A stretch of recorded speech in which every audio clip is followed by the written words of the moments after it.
ગુજરાતનો આદિવાસી વિસ્તાર એટલે ગુજરાતનું સાંસ્કૃતિક આભૂષણ.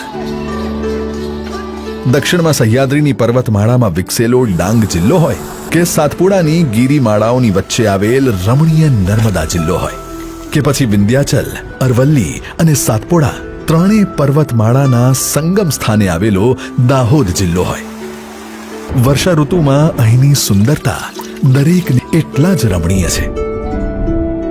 તો વળી ઝરમર વરસાદમાં ઘૂઘવતા ડાંગના ગીરા અને ગિરમાલ ધોધ, રાજપીપળા નજીક આવેલ બોરિદ્રા, નિનાઈ અને ઝરવાણી ધોધ તેમજ દાહોદનો જલધારા ધોધ તેની વાછટથી તન અને મન બંનેને તાજગીથી ભરી દે છે.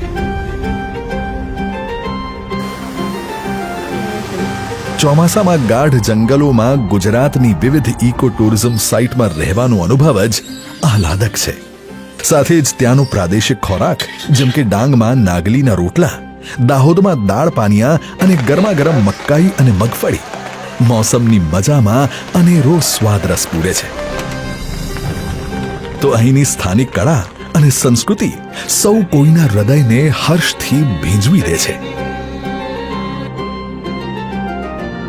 આ વર્ષા ઋતુ ગુજરાત આવો અને પ્રકૃતિના અદ્ભુત રંગોને માણો.